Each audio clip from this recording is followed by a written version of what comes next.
I brushed the mud off my simple black suit as my brother Marcus stood over me, his expensive Italian leather shoes inches from my face at Dad's funeral. "Look at him crawling where he belongs," Marcus announced to our gathered family members. Couldn't even afford a proper suit to bury Dad in. I remained silent as I carefully stood up, making sure not to get any mud on my worn briefcase. It contained the documents I'd need tomorrow, but they didn't need to know that yet. "You're an embarrassment," my sister Catherine added from beside Marcus. "Dad was right to cut you out of everything." The prestigious Hamilton law firm's senior partners stood awkwardly near the graveside, averting their eyes from the scene. They were here out of respect for Dad, their former managing partner. Marcus had already been announced as his successor, continuing the family legacy. "At least get a real job," Mom sighed, shaking her head. "Your father and I gave you every opportunity, full ride to law school, guaranteed position at the firm. But you threw it all away to find yourself, and now look at you.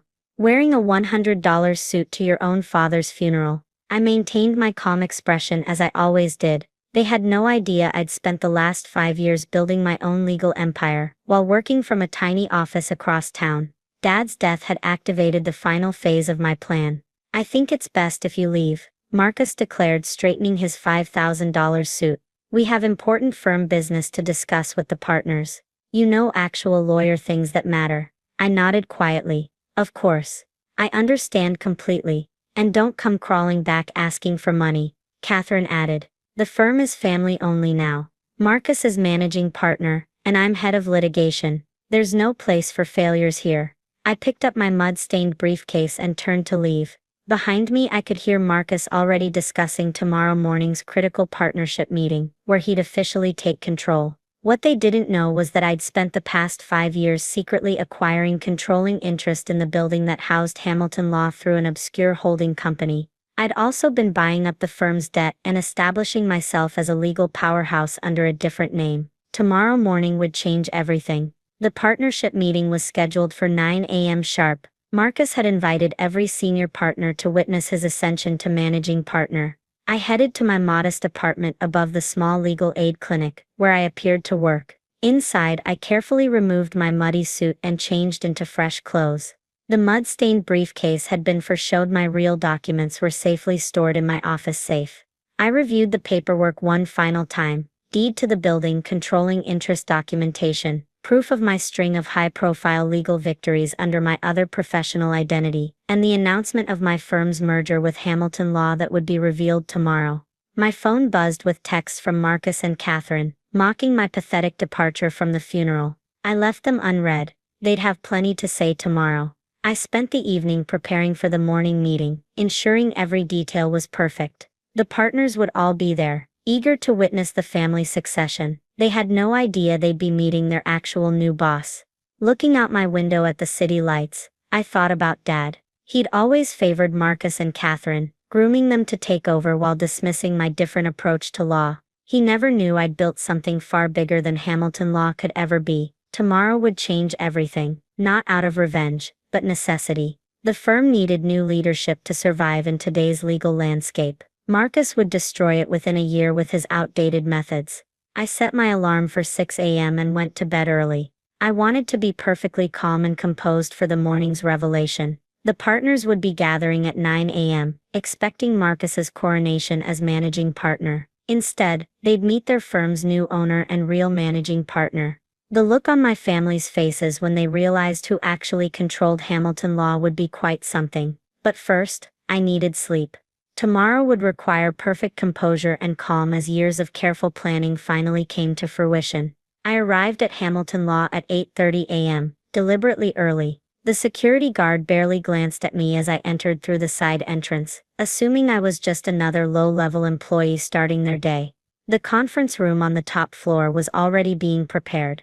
Through the glass walls, I could see staff setting up coffee and pastries for the historic partnership meeting. Marcus had spared no expense to celebrate his moment. I settled into my small borrowed office down the hall, borrowed from a junior associate who was on vacation. The perfect vantage point to observe the arriving partners. At 8:45, they began filtering in, senior partners in $1,000 suits, greeting each other with forced smiles and subtle nods. Politics were everything in law firms like this. Catherine arrived at 8:50, wearing a designer suit that probably cost more than my car. She was already practicing her congratulatory speech to Marcus. "The new era of Hamilton law begins today," she announced to anyone within earshot. "Finally proper family leadership." I stayed out of sight, watching through the reflection in my borrowed office window. My phone buzzed, a text from my real office confirming everything was in place. At 8:55, Marcus made his grand entrance. He'd chosen his most expensive suit for the occasion, paired with a gold watch that probably cost more than most people's annual salary. "Good morning, everyone," he boomed, playing the role of benevolent leader. "Exciting day ahead. The future of Hamilton law is bright." The partners gathered around him, offering practiced congratulations. None of them particularly liked Marcus, but they assumed they needed to stay on his good side. Mom arrived last. At 8:59, she took her place at the head of the table, ready to formally announce Marcus as the new managing partner. The role should have gone to her after Dad's death, but Marcus had convinced her to step aside. "Shall we begin?" she asked, tapping her glass for attention. "We have important business to discuss." I checked my watch, 9 a.m. exactly, right on schedule. The conference room doors opened, and James Weber, the firm's longtime corporate counsel, entered. He wasn't supposed to be here. He worked from the downtown office. His presence made Marcus frown slightly. "Before we proceed," James announced, "there's an important matter we need to address." "This can wait," Marcus interrupted. "We have the partnership transition to handle first." James shook his head. "I'm afraid this can't wait. It concerns the ownership of both this building and the firm itself." The room went silent. Catherine's smug smile faltered slightly. "What are you talking about?" Mom demanded. "The building lease is secure, and the firm's ownership is clear." "Actually," James continued, checking his notes, "there have been some significant changes in the past 5 years that we need to discuss." Marcus stood up, his face reddening. "This is ridiculous. I'm managing partner now, and I demand we proceed with the planned agenda." "You're not managing partner yet," James corrected. "And given the circumstances you won't be." Catherine laughed nervously. "This is absurd. Who else could possibly?" She stopped mid-sentence, as I stepped into the conference room doorway. Every head turned to stare at me, still in my modest suit from yesterday, minus the mud. "What is he doing here?" Marcus demanded. "Security." James held up his hand. "Actually, he has every right to be here. In fact, his presence is essential for what comes next." I remained silent, maintaining my calm expression as I had for years. The moment I'd planned for was finally here. "Essential?" Mom scoffed. "He's nothing. He doesn't even work here." James opened his briefcase and began removing documents. "That's not entirely accurate. In fact, there's quite a bit about your son that you don't know." Marcus started to speak, but James continued. "Before we proceed with any partnership changes, there are some ownership documents you all need to review." The partners exchanged confused looks. Catherine's face had lost some of its color.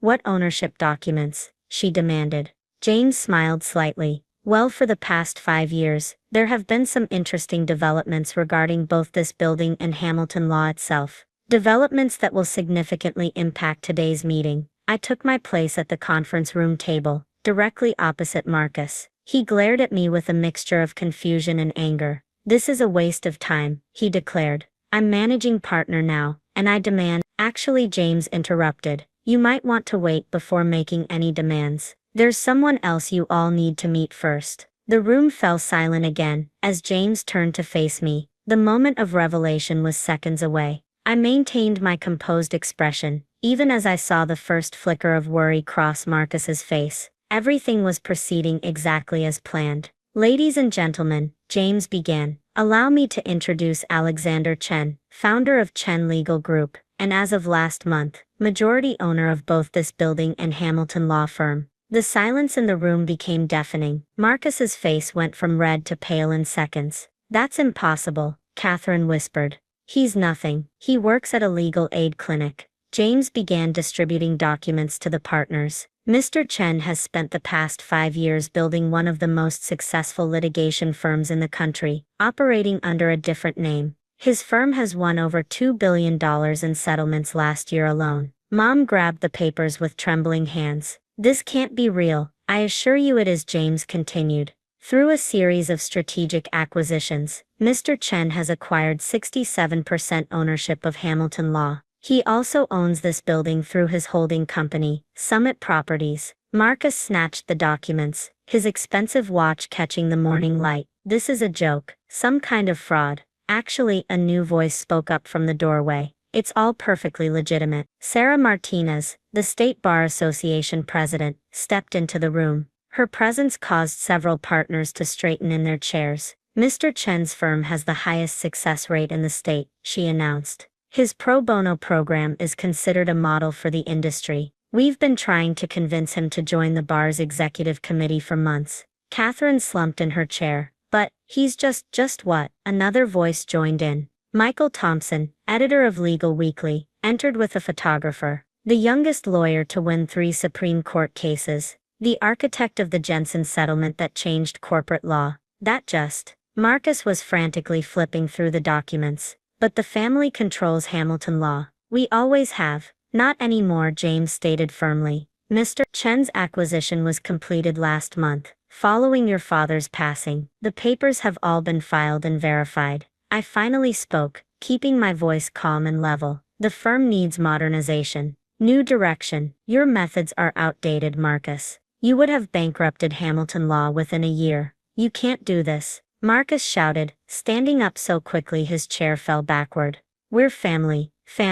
Michael Thompson raised an eyebrow. Isn't this the same family that was recorded shoving him into the mud at your father's funeral yesterday? The partners shifted uncomfortably in their seats. Several were already sliding their business cards across the table toward me. The merger announcement goes public in 1 hour, James continued. Chen Legal Group and Hamilton Law will combine to form the largest litigation firm in the region. Mr. Chen will serve as managing partner and CEO. Mom's hands were shaking so badly she dropped her coffee cup. But, the family legacy will be preserved, I assured her quietly. The Hamilton name stays, but the firm will be run properly now. Professionally. Sarah Martinez nodded approvingly. The Bar Association fully supports this merger. Mr. Chen's reputation for ethical practice and innovation is exactly what the industry needs. Marcus made one last desperate attempt. The other partners won't stand for this. Actually, senior partner David Williams spoke up. We've reviewed Mr. Chen's track record. His methods have produced better results than Hamilton Law has seen in decades.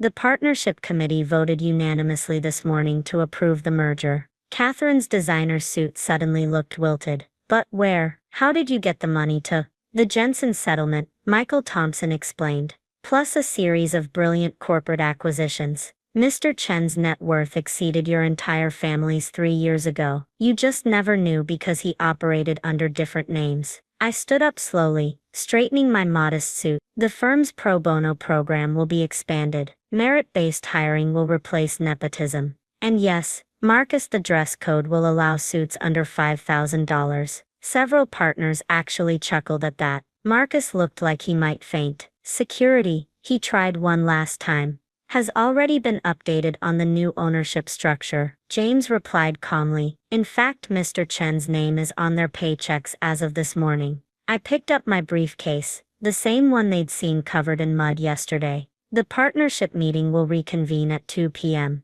I suggest everyone take the morning to review the merger documents, especially the sections on new management structure. Sarah Martinez smiled. I look forward to working with you on the bar's executive committee, Mr. Chen. As I turned to leave, Marcus finally found his voice again. You planned this all along. I paused at the door. No, Marcus. You planned this. Every time you pushed me down, you pushed me to build something better. Every insult drove me to work harder. So really I should thank you. The room remained silent as I stepped out. Through the glass walls I could see Catherine crying, Mom staring blankly at the documents, and Marcus still standing by his fallen chair. The revolution was complete, and I hadn't had to raise my voice once.